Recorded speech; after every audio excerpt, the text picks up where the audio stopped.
BJP वाले बोल रहे हैं कि हम बीजेपी के साथ गठबंधन कर सकते हैं, तो क्या बीजेपी गठबंधन कर सकती है बीजेपी के साथ? अब मान लीजिए बीएपी के सिंबल पे आप लोग कोई भी लोग चुनाव लड़के जीत के गया, उन लोगों को किसी प्रकार का कोई अधिकार नहीं है कि आपको गठबंधन करने का। आपने पोस्ट किया था कि जरा कोई बताएगा कि 21 तारीख को भारत बंद का आह्वान कौन से संगठन ने किया। 11 सितंबर को फिर से एक बार आह्वान कर रहे हैं चंद्रशेखर, क्या उसका समर्थन करेंगे आप?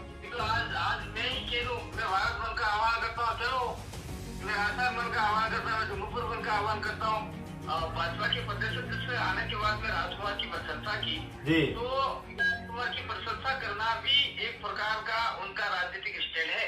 मैं हूं पंकज कुमार और आप देख रहे हैं टीम टीएसपी और आज हमारे साथ कांतिलाल रोत जुड़ चुके हैं। कांतिलाल रोत अपने बेबाक भाषणों की वजह से जाने जाते हैं।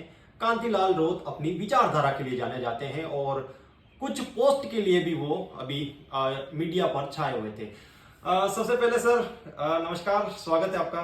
बोलिए। बीजेपी वाले बोल रहे हैं कि हम बीजेपी के साथ गठबंधन कर सकते हैं, तो क्या बीजेपी गठबंधन कर सकती है बीजेपी के साथ? मैं बीएपी का संस्थापक व्यक्ति हूँ मैं। जी जी जी। ठीक है। और बीएपी का अंतिम काम करके हम लोग आ रहे थे, सब दुनिया जानती है कि हमारा एक्सीडेंट हुआ और जगदीश भाई पांडव हमारे बीच में नहीं रहे और दो लोगों को जो गंभीर चोटें आई, तो बीएपी का संस्थापक होने के नाते मैं कहता हूँ कि ये जो गठबंधन करना चाह रहे हैं तो किसके साथ में करें? हमको पता ही नहीं। भाजपा के प्रदेश अध्यक्ष आने के बाद में राजकुमार की प्रशंसा की तो राजकुमार की प्रशंसा करना भी एक प्रकार का उनका राजनीतिक स्टाइल है। अब मान लीजिए बीएपी के सिंबल पे आप लोग कोई भी लोग चुनाव लड़के जीत के गया, चाहे वो पंचायत समिति सदस्य हो, जिला परिषद सदस्य हो, आपका एमएलए हो, आपका एमपी हो, तो वो मात्र एक पोस्ट पे गया है, एक पद पर गया है। उन लोगों को किसी प्रकार का कोई अधिकार नहीं है कि आपको गठबंधन करने का। गठबंधन करना है तो हमारा एक प्रोटोकॉल बना हुआ है, राजनीतिक बॉडी बनी हुई, राजनीतिक बॉडी से बात होनी चाहिए और ये अंतर्गत बयान टिप्पणी करके हमारी जो पार्टी है उसको बदनाम करना चाहते हैं। और हम लोग एक स्वतंत्र रूप में लड़े हैं, स्वतंत्र रूप में लड़ने का आगे भी ताकत रखते हैं। हमें किसी की ऐसी जरूरत नहीं है। हम जीत जाने के बाद में किसको समर्थन देंगे किसको नहीं देंगे वो हमारी अलग प्रकार की बात है। हमारी एक आम राय होती है, उस आम राय के आधार पर हम लोग आपका समर्थन देते हैं। लेकिन अभी बीजेपी ने जिस प्रकार का जो बयानबाजी किया है वो इसलिए किया है कि लोगों में इस प्रकार की भ्रामक भ्रांतियां फैल जाए। अरे बीजेपी वाले तो बीजेपी संबंध बना रहे हैं, गठबंधन कर रहे हैं, तो हम लोग बीजेपी को वोट क्यों दें? सीधे सीधे बीजेपी को वोट देते हैं। जी भ्रांतियां फैलाकर लोगों में वो तुष्टिकरण की नीति अपनाना चाहते हैं, इसलिए इस प्रकार की भ्रामक भ्रांतियां फैला रहे हैं बीजेपी वाले। नहीं, मैं ये पूछ रहा हूँ कि अगर ऐसा होता है कि वो राजकुमार जी की प्रशंसा कर रहे हैं या राजकुमार जी के साथ बैठकर मीटिंग करके या किसी तरीके से इस बात पर राजकुमार जी को राजी कर ले कि बीएपी और बीजेपी गठबंधन में आ जाए, तो क्या आप उस चीज के लिए राजी होंगे? राजकुमार कौन राजी करेगा? अगर बीजेपी वाले उनके साथ बैठकर मीटिंग करते हैं या किसी चीज पर उनकी राय मशवरा बनती है, तो क्या आप इस चीज के लिए राजी होंगे कि बीएपी और बीजेपी का गठबंधन हो? यहाँ अकेले राजकुमार की नहीं चलेगी, अकेले कांति भाई की नहीं चलेगी, अकेले राष्ट्रीय अध्यक्ष की नहीं चलेगी, अकेले किसी मेवानी की नहीं चलेगी, अकेले व्यक्ति की खुद ही कोई चलने वाला नहीं है। क्योंकि आज कांग्रेस पार्टी है वो राहुल गांधी के नाम से नहीं जानी जाती, आज बीजेपी है वो नरेंद्र मोदी जी के नाम से नहीं जानी जाती, और आज बीजेपी आज जिस प्रकार की जितनी पार्टियां जो किसी व्यक्तिगत नाम से नहीं जानी जाती, और जो आज हमारा आपका बीजेपी बना है वो राजकुमार के नाम से नहीं जानी जाती। ये सबके अंदर कोई विचारधारा होती है, उस विचारधारा के आधार पर पार्टियां बनी होती है। तो अगर वो राजकुमार को बैठ के बनाते हैं तो राजकुमार हमेशा एक शिष्टाचार मीटिंग कर सकते हैं, जा सकते हैं, चाय पीने जा सकते हैं, उसमें कोई आपत्ति नहीं है। लेकिन इस प्रकार की बातें अगर राजकुमार जी लेके आते हैं तो राजकुमार जी के लिए ये ठीक ऐसी बात नहीं है और वो इस प्रकार की बात पे विश्वास ही नहीं करेंगे। पहली बात तो फिर वो शिष्टाचार बैठक कर सकते हैं क्योंकि केंद्र में आपका बीजेपी सरकार है, तो वहाँ की बातें और यहाँ हमारा अलग भौगोलिक परिस्थिति अलग है, इसलिए इस प्रकार की बातें राजकुमार के सामने अगर करते हैं तो वो सिर्फ राजकुमार तक सीमित रहेगी, हमारे तक नहीं आ पाएगी।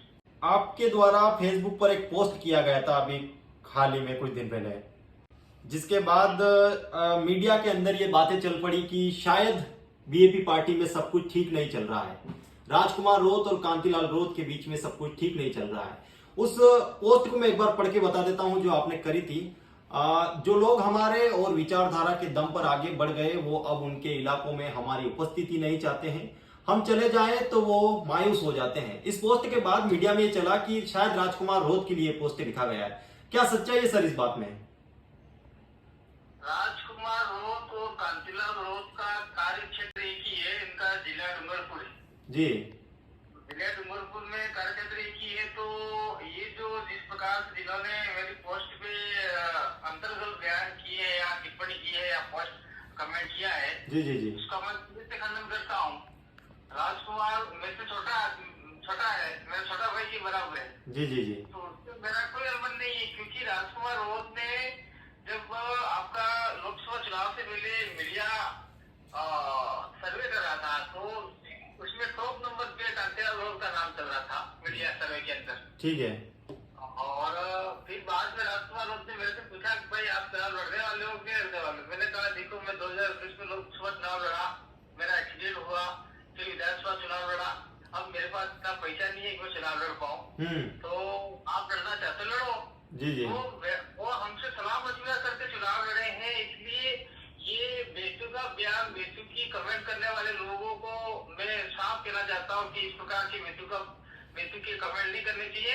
राजकुमार यदि हमारा छोटा भाई के बराबर है और आज की तारीख में वो सांसद है और सांसद की गरिमा को देखते हुए इस प्रकार के बयान करने वालों के खिलाफ मैं सख्त नाराज। अच्छा, तो सर फिर ये फेसबुक पोस्ट किस मतलब बिहाफ पे था, क्यों किया गया था ऐसा?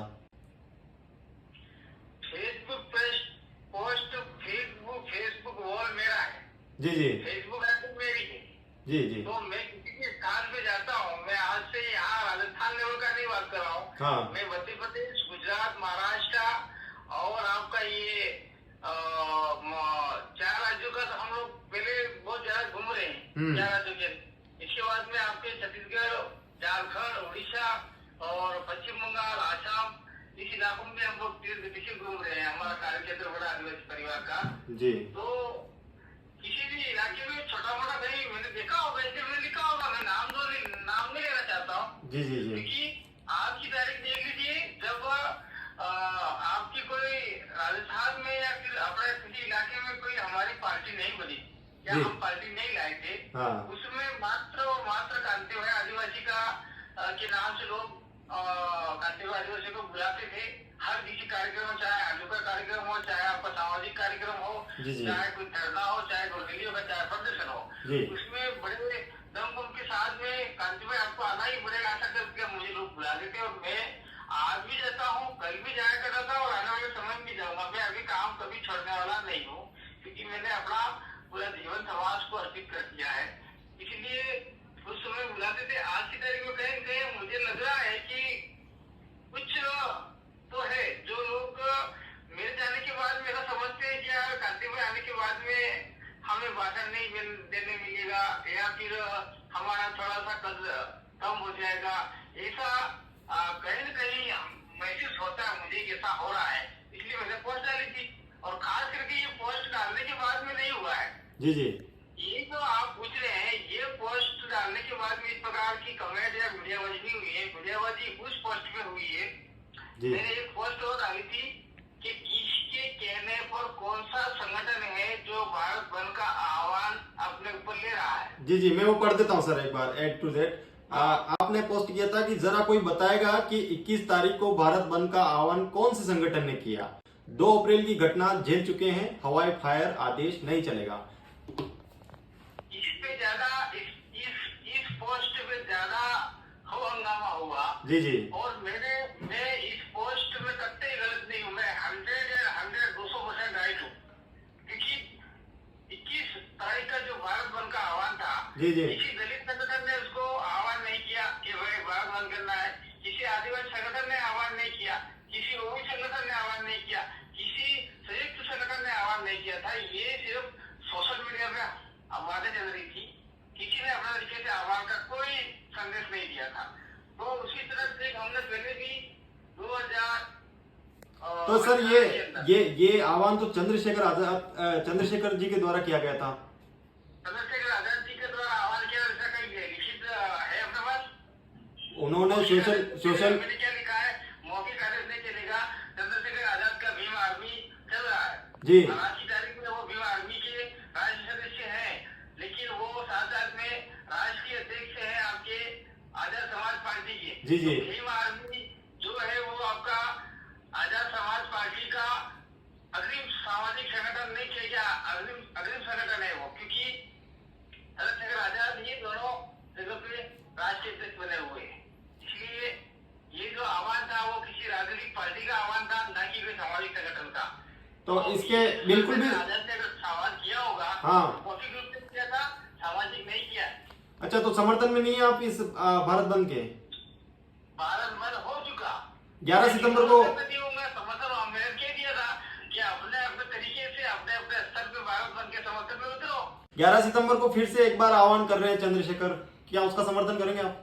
अभी तक तो मुझे पता है नहीं क्या सितंबर को आह्वान कर रहे हैं जी। ऐसा सोशल मीडिया के पोस्ट से वापस बताया उन्होंने कि 11 सितंबर को एक बार फिर से। सोशल मीडिया के पोस्ट में नहीं, अगर उनका कोई लिखित रूप में लेटर पे होगा और बाकायदा उनके संगठन का लेटर पे होगा, उनके साइन होंगे, तो उसको वेरीफाइड माना जाएगा। तो आज मैं ही कह दूं, मैं भारत बंद का आह्वान करता हूँ, चलो मैं आसाम बंद का आह्वान करता हूँ, जम्मूपुर बंद का आह्वान करता हूँ, तो ये बात मौखिक रूप में या आदेश वाली बात कोई सबूत की मान जाएगी, ना आपका सरकार मानती है, ना कोई उसको लोग मानते हैं। उनका अगर सामाजिक संगठन या कोई राजनीतिक अग्रिम संगठन चलता है, उसके लेटर हेड में लिखा होना चाहिए, तो उसका विरोध माना जाएगा। चंद्रशेखर जी अगर मान लीजिए बाद में आह्वान कर ही रहे हैं, तो उनका जो सामाजिक या फिर राजनीतिक अग्रिम संगठन है, उसके लेटर हेड पर उनके साइन शुदा लेटर होना चाहिए, तो ही उसको विरोध माना जाएगा। अच्छा, एक सवाल और सर उठ रहा है, ये जो पोस्ट है इनके बाद जो मीडिया में चला है उसके आधार पे मैं आपसे प्रश्न पूछ रहा हूँ। उसमें ये बताया जा रहा है कि रोज साहब जो हैं वो उपचुनाव लड़ना चाहते हैं, क्या लड़ना चाहते हैं सर आप चुनाव? ऐसा है, देखिए आज की तारीख में इस इलाके में चाहे 4 राज्यों के अंदर आदिवासी परिवार का मामला हो, उसमें मैं संस्थापक के रूप में काम किया है। आदिवासी परिवार में हम 4 ही लोग थे जिन्होंने आज लाखों की संख्या में लोग इकट्ठा किए, और उस समय हमने 84 और सागवाड़ा और अन्य जगहों पर चुनाव लड़वाए थे। राजपूत पे सेकंड पोजीशन रहे थे, 84 और सागवाड़ा हम लोग जीते, 11 सीटें लड़वाई थी हमने। जी। और उसके बाद में आदिवासी परिवार के बिलभद्र सिद्धार्थी मोर्चा सामाजिक विंग है, उसमें हमने चुनाव लड़वाए, और आज पुराना उदयपुर संभाग में हमारा छात्र संगठन का वर्चस्व बहुत तेज गति से बढ़ रहा है और आज भी कायम है। जी। और उसके बाद में देख लीजिए, अगर मैं चुनाव लड़ना चाहता तो 2018 के अंदर ही चुनाव लड़ता और एमएलए बन जाता, मुझे कोई रोकने वाला नहीं था और रोक भी नहीं सकता था। और आज की तारीख में हम लोग कहना चाहते जी कि ये साथी भाई चुनाव लड़ना चाहते, ऐसा बोलने वाला कौन है? कोई तो आगे आगे बोले। अगर मान लीजिए पूरे 84 के लोग जी ये कहे कि कांति भाई आप चुनाव लड़ो, तो मैं सोच सकता हूँ 84 के पूरे तमाम जनता कहे तो, और मैं हमारे अंदर ये है ही नहीं दूसरी विधानसभा जाके चुनाव लड़ना। अगर मेरा जन्म डूंगरपुर विधानसभा में हुआ है और मैं मर जाऊंगा तो डूंगरपुर विधानसभा के मेरे गांव में मुझे जलाएंगे, मेरा क्रियावर कर्ता यही करेंगे, तो मेरी विधानसभा डूंगरपुर ही मानी जाएगी।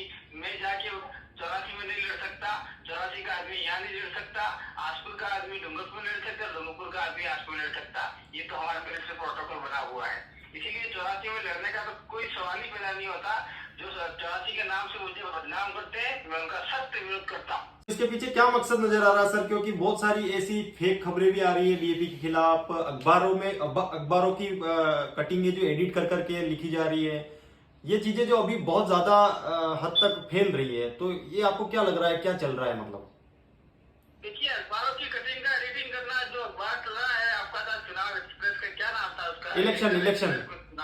इलेक्शन। वो अखबार जहाँ तक हमने पता किया किसी भाजपा के नेता का अखबार है, और उसको राजकुमार रोज का, थावरचंद का और कमलेश्वर डोडिया का फोटो छाप कर एडिटिंग किया था। उसके बाद में मोहन भाई जो हमारा राष्ट्रीय अध्यक्ष, उनका फोटो छाप कर भी एडिटिंग किया। तो इस प्रकार से जो एडिटिंग किए जा रहे हैं उसका मैं सख्त विरोध करता हूँ। ऐसे अखबार पर कार्रवाई होनी चाहिए, और ऐसे अखबार जो नाम से चल रहे हैं उनके मालिक को भी पाबंद किया जाना चाहिए और अखबार को भी पाबंद किया जाना चाहिए। जी। तो साथ साथ में जो अखबार, मीडिया और जो लोग अंतर्गत बयानबाजी कर रहे हैं जी। वो इसलिए कर रहे हैं कि विधानसभा उपचुनाव हमारे आदिवासी इलाके में 2 है, एक 84 है और एक सलूम्बर है। तो उस सलूम्बर और 84 विधानसभा से ध्यान भटकाने के लिए इस प्रकार के अंतर्गत बयान बोले जा रहे हैं।